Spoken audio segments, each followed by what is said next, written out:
Сәлем достар. Мен бүгін сендерге отбасымен таныстырамын. Бұл менің атам, оның аты Қуаныш.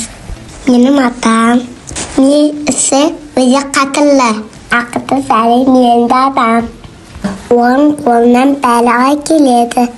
Атам маған әрдайым өмірлік ақыл кеңес беріп, дұрыс жолды нұсқайды. Атаны өткізген әрбір сәт мен үшін өте қымбат. Ал бұл менің әжем. Аты Бақыт. Менің әжем қамқор саған. Оның бауырсағым мен құрты өте тәмді болады. Әжемнің жанында өзімді бақытты сезінемін. Ол маған әрқашан сабырлы болды. Үлкендерге құрмет көрсетеді. Және ада болды үйретеді.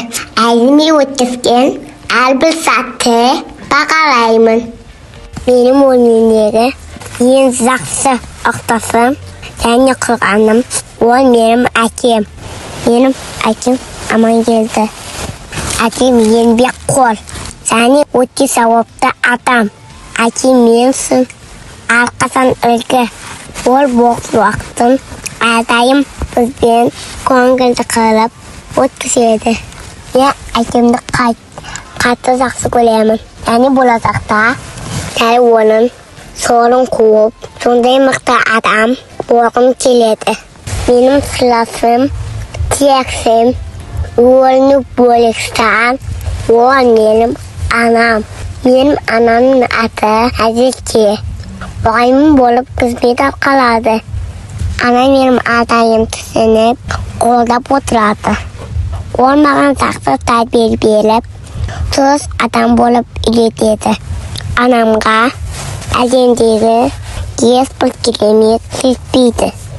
Мен анамды шексіз жақсы көремін, құрметтеймін және әрдайым мақтан тұтамын. Менің ең жақын достарым, менің бауырларым.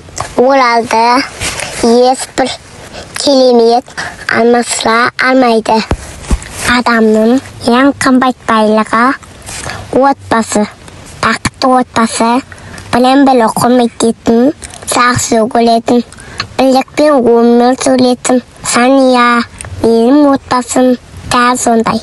Мен бақытты отбасының бақытты балапанымын.